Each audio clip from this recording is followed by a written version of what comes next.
open nyo lang yung Play Store sa cellphone niyo. Dito sa may search, click nyo lang yan. Search lang natin yung eGov.ph. Click lang natin tong install. Hintayin lang natin na matapos yung pag-install. Click natin tong open. Dito, pag once na wala pa kayong account dito sa eGov.ph, so, click nyo lang itong sign up. Pero kung kayo ay may account na dito, so, diretso login na lang kayo. Click natin yung login here.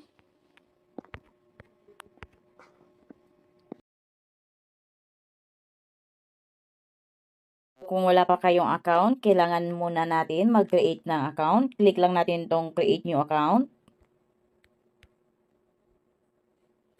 Dito, lagay nyo lang inyong first name, middle name, last name. So, kung may suffix kayo, katulad ng junior, senior, third, second, ganon, is lagyan ninyo. Then, kung wala kayong middle name, click nyo lang tong my box para hindi kayo hanapan ng middle name. Then, lagay nyo yung email address ninyo. After nyan, click nyo na tong create new account. Then, dito, mag-i-email si eGov.ph ng OTP code sa email natin. So, open natin yung email natin.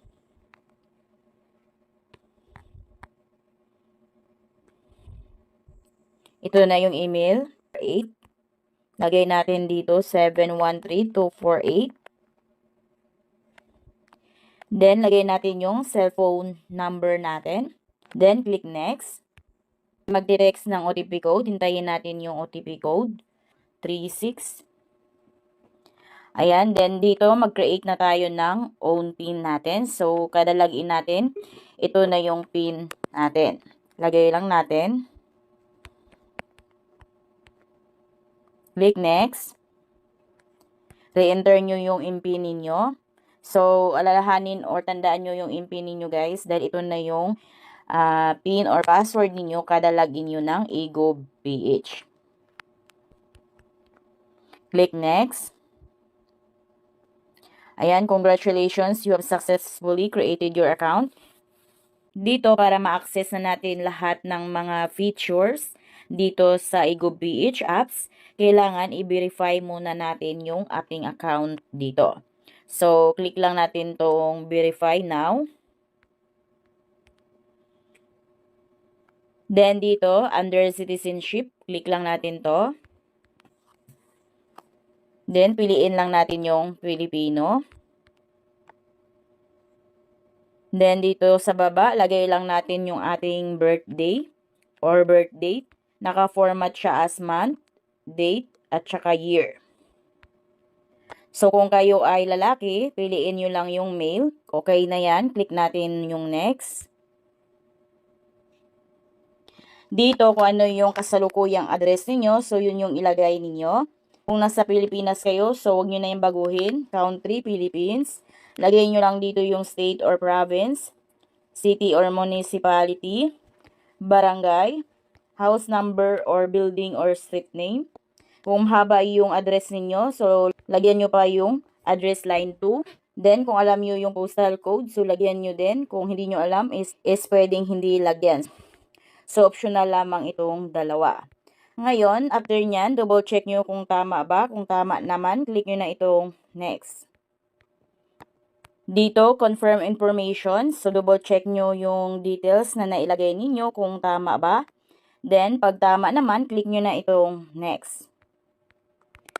Then, dito guys, lagay nyo lang yung inyong signature. So, kung ano yung signature ninyo sa inyong ID, dapat match yan dito. So, gamit lang yung daliri ninyo. Then, click continue. Confirm. Ito, dapat hindi kayo nakasalamin or kaya naka-filter or kaya nakasombrero. Dapat kitang-kita dapat yung mukha ninyo. So, face must be within the circle. Ngayon, click lang natin yung tap to launch camera. Then, pag okay na sa inyo yung picture ninyo, click nyo na itong yes, I'm happy. Ayan, congratulations, you have successfully upgraded your account. Click OK. Ayan, nakapag-login na tayo sa Ego PH Apps. Dito, makikita na agad natin yung digital. Ayan, nasa pinakagitna, digital.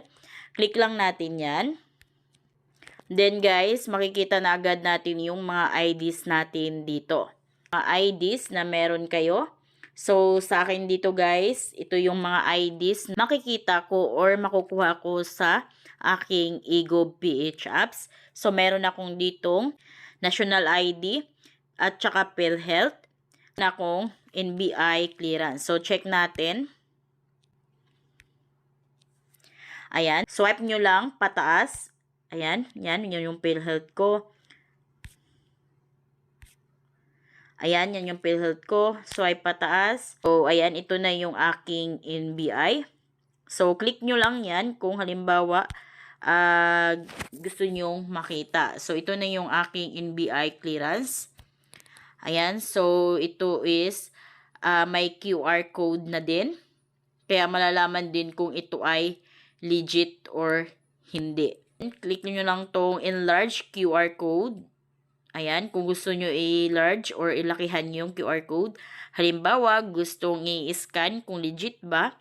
So, click nyo lang tong enlarge QR code. Ayan. Then, click natin yung close. Ayan. Again, para makita nyo lahat ng IDs na meron na kayo dito, swipe nyo lang pataas. Ayan. Para lalabas na dyan lahat ng IDs ninyo. So, dahil nakikita nyo na yung NBI clearance ninyo dito, so, andito yung reference number ninyo, mas madali na lang yung renewal nyo ng NBI clearance ninyo.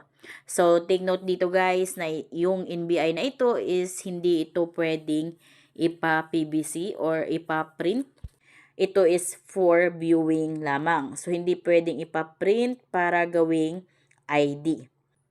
Ayan, so ganun lang guys. So kung kayo bago dito sa aking vlog, please consider to subscribe para updated kayo lagi sa mga informative na mga videos ko. Thank you for watching!